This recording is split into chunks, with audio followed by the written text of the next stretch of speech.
Puluhan warga terdampak banjir bandang di Kelurahan Rua, Kota Ternate, Maluku Utara ini diungsikan ke gedung SMK Pelayaran Kota Ternate.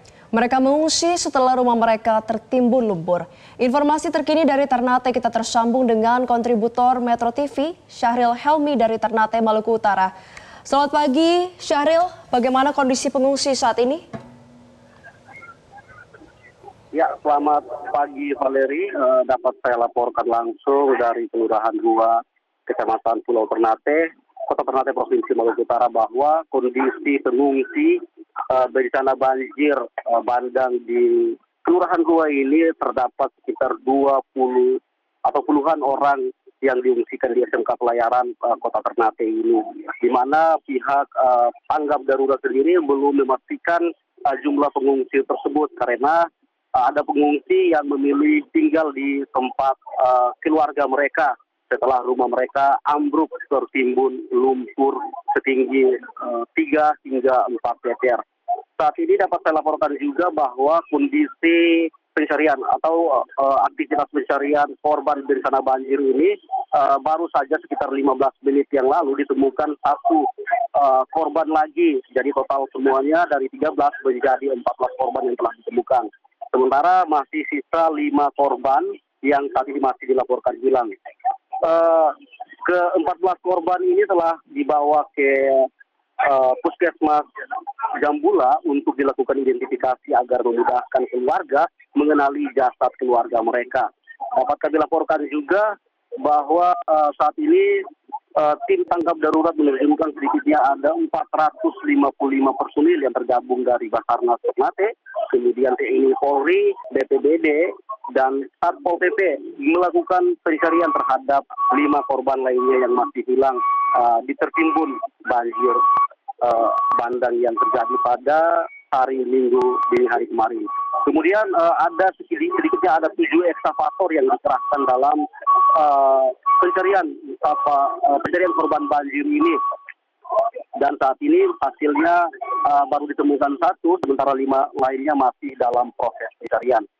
Pemerintah Kota Ternate maksud kami telah menetapkan masa tanggap darurat selama 14 hari ke depan, mulai dari hari Minggu kemarin hingga 14 hari ke depan. Demikian, Valen. Baik, Syahril, untuk hari ini bagaimana strategi tim yang di lapangan untuk kembali melakukan operasi pencarian di sana? Ya, menurut informasi yang disampaikan oleh Kepala Basarnas Kota Ternate, yaitu Pak Fatur Rahman, beliau mengatakan dari 455 personil ini mereka membagi 2 sektor, yaitu sektor arah utara, kemudian sektor arah barat. Sektor arah barat ini terbagi dari 3 subsektor, yaitu subsektor A, subsektor B, dan subsektor C. Karena di sektor barat ini merupakan lokasi yang paling banyak warga yang tertimbun longsor akibat banjir yang melanda Kelurahan Rua, Kota Ternate ini. Dapat kami informasikan juga bahwa banjir bandang ini terjadi karena intensitas curah hujan yang sangat tinggi mengguyur sebagian wilayah Kota Ternate ini sejak hari Sabtu kemarin dan membuat kali mati di tak jauh dari Kelurahan Rua ini jebol, kemudian lumpurnya menerjang kawasan permukiman warga di Kelurahan Rua, Kota Ternate. Baik, Syahril Helmi melaporkan dari Kota Ternate, Maluku Utara. Terima kasih. Ya pemirsa, kita juga telah terhubung dengan Fatur Rahman, Kepala Basarnas Ternate, Maluku Utara untuk mengkonfirmasi update perkembangan dari banjir di Ternate. Selamat pagi Pak Fatur. Apakah bisa mendengar suara kami Pak Fatur? Selamat pagi. Baik, selamat pagi menjelang siang. Ya, Pak Fatur, apa perkembangan terkini terkait pencarian dan jumlah korban? Tadi disebutkan ada 1 korban lagi nih, korban hilang yang berhasil ditemukan. Baik, dapat kami sampaikan perkembangan pelaksanaan operasi SAR yang dilaksanakan oleh tim SAR gabungan. Sampai saat ini diketemukan 1 korban dalam kondisi meninggal sesuai dengan rencana pelaksanaan operasi membagi sektor sesuai dengan sektor 1 dengan sektor 2, dan dalam sektor 1 dan sektor 2 itu di sektor 1 kita membagi tiga lokasi sektor 1A, sektor B, dan sektor 1C. Nah, ketemu target korban diketemukan di sektor 1 B dalam kondisi meninggal. Baik, Pak Fatur, kondisi cuaca saat ini bagaimana? Kemudian kemarin setelah melakukan operasi hari pertama ya Pak, sampai sore itu evaluasinya apa yang menjadi kendala di lapangan Pak?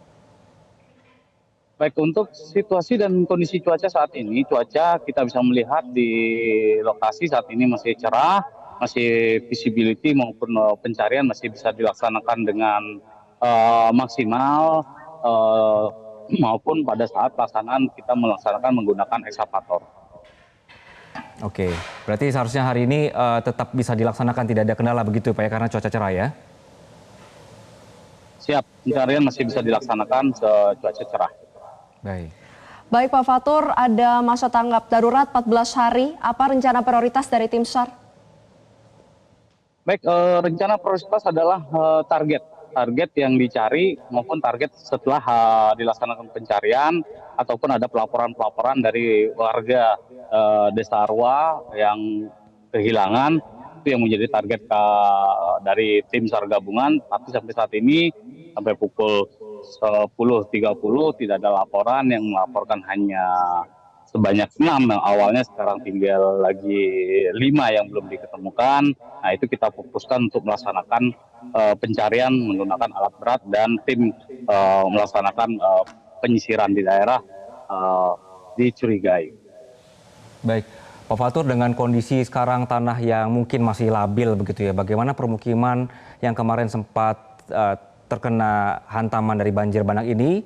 Apakah memang ada rencana evakuasi dulu untuk warga yang berada di sana atau seperti apa Pak? Untuk daerah yang terkena dampak, yang rumah-rumah yang rusak itu ada sudah beberapa yang sudah diungsikan di SMK 3 dan juga ada menuju ke keluarganya untuk melaksanakan pengungsian sementara sembari proses evakuasi, proses pencarian masih dilaksanakan. Untuk proses memindahkan itu pun sudah dikoordinasikan dengan pemerintah daerah. Oke. Oke Pak Fatur, tentu selain melakukan proses pencarian juga ada relokasi yang tentunya harus dilakukan bagi warga yang terdampak, harus dievakuasi. Rencananya akan direlokasi ke wilayah mana Pak? Apakah sudah ditentukan? Untuk relokasi ataupun daerah yang sudah ditentukan itu ada dari pemerintah daerah, bukan dari Basarnas. Kami di Basarnas sendiri adalah melaksanakan proses pencarian. Proses pencarian dan dilaksanakan oleh tim SAR gabungan, baik Basarnas, TNI, Polri yang melaksanakan pencarian tersebut. Untuk daerah yang akan direlokasi itu adalah dari pemerintah daerah melalui BPBD. Oke, Pak Fatur, kami sedang melihat ini ada video udaranya ya, drone-nya. Ini dampaknya cukup luas. Siap. Apakah ada potensi bencana susulan, Pak? Kalau kita melihat dari intensitas ini, bencana susulan kemungkinan ada, tapi kemungkinannya kecil karena kita melihat dari tergantung cuaca yang ada saat ini dan cuaca ke depannya. Kalau kita melihat dari situasi saat ini. Oke. Ya Pak Fatur, tentu yang juga menjadi perhatian adalah proses dari distribusi bantuan logistik Pak, mengingat aksesnya ini saat ini juga masih susah. Apa yang akan dilakukan oleh pihak Basarnas untuk membantu membuka akses khususnya untuk distribusi logistik ini? Untuk akses logistik saat ini kita sudah, karena ini adalah jalur utama menuju ke beberapa tempat. Nah, itu akses jalan sudah kita upayakan untuk dibuka dengan ekskavator menuju ke daerah tersebut, hingga lalu lintas pun beberapa masih sudah bisa kita buka dan tim pencarian bisa melaksanakan pencarian. Oke, Pak Fatur, apa yang sekarang paling dibutuhkan oleh pengungsi, Pak? Terkait pengungsi itu adalah dari pemerintah daerah. Terkait dengan kita adalah pencarian dan pertolongan. Oke, baik. Pak Fatur, ini kan kita melihat bahwa kondisi dari bencana yang ada akibat intensitas hujan yang cukup tinggi begitu ya Pak ya, yang terjadi di wilayah Maluku Utara. Ini apakah sudah dipetakan Pak daerah-daerah lain yang kemungkinan ini juga berpotensi mengalami hal serupa? Untuk di daerah lain kita pun sudah berkoordinasi dengan pemerintah setempat, termasuk dengan BMKG maupun dengan BPMPG terkait dengan curah hujan yang cukup tinggi untuk tetap diadakannya sosialisasi maupun peringatan-peringatan terhadap masyarakat di wilayah Maluku Utara. Baik, terima kasih Pak Fatur. Tentu kita sama-sama harapkan proses evakuasi 5 orang yang hilang ini dapat segera rampung, dapat segera ditemukan. Terima kasih Kabasarnas Ternate Maluku Utara, Fatur Ahmad telah bergabung bersama kami di Selamat Pagi Indonesia. Jelajahi cara baru mendapatkan informasi. Download Metro TV Extend sekarang.